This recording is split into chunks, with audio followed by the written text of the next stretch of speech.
اگر آپ چاہتے ہیں کہ ہمارے پاس اچانک سے مال آ جائے، دولت کے انبار لگ جائیں، پیسہ زیادہ ہو جائے، جو انکم ہے اس کے اندر اتنی برکت ہو جائے کہ مہنگائی کا ہمیں احساس تک نہ رہے، تو یہ کام اگر آپ کر لیتے ہیں تو یقیناً اللہ تبارک و تعالی کی رحمت کے ساتھ اللہ پاک تمہارے رزق کے اندر اتنی برکت عطا فرمائے گا، تمہیں اتنی دولت عطا فرمائے گا کہ وہ دولت انسان کے وہم و گمان سے بھی باہر ہوگی، اور اللہ پاک ایسے خزانوں سے انسان کو دنیا کا مال و دولت عطا کرے گا کہ یہ مال آ کہاں سے رہا ہے، کیسے آ رہا ہے، اس طرف انسان کا گمان بھی نہیں جائے گا۔ تو میرے محترم ناظرین، کرنا کیا ہے؟ نبی کریم صلی اللہ علیہ وآلہ وسلم نے وہ کام اپنی امت کو بتا دیا۔ یہ حدیث پاک معارف الحدیث کے اندر موجود ہے، ابن ماجہ کے حوالے سے حضرت سیدنا عبداللہ ابن عباس رضی اللہ تعالی عنہ سے روایت ہے کہ رسول اللہ صلی اللہ علیہ وسلم نے ارشاد فرمایا،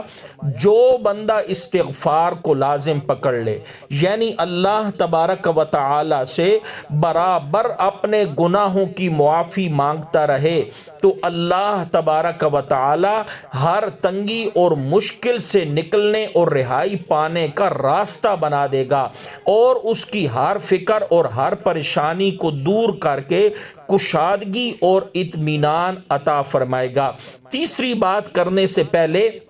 میں آپ کی توجہ ایک اور بات کی طرف دلانا چاہتا ہوں۔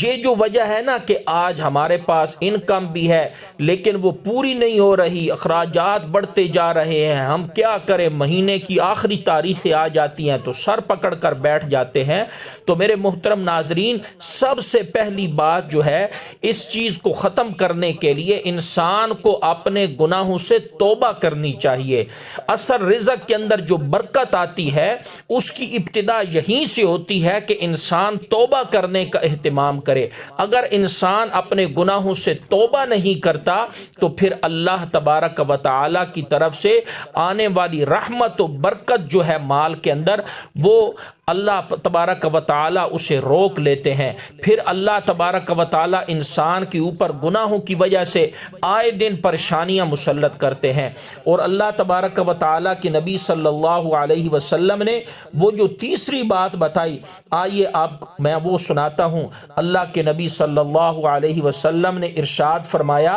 کہ اللہ پاک ان کو ایسے طریقوں سے رزق عطا کرے گا جن کا اس کو خیال و گمان بھی نہ ہوگا کہ یہ رزق کہاں سے آ رہا ہے، کیسے آ رہا ہے۔ اللہ تبارک و تعالیٰ کی ایسی مدد اور ایسی نصرت ہوگی، تو اس لیے ہمیں استغفار کا اہتمام کرنا چاہیے۔ جتنا زیادہ استغفار کیا جائے گا، اور استغفار کا مطلب کیا ہے کہ استغفار کا مطلب یہ ہے کہ گزشتہ گناہوں سے توبہ اور آئندہ گناہ نہ کرنے کا پختہ عزم، اس چیز کا نام ہے استغفار اور توبہ۔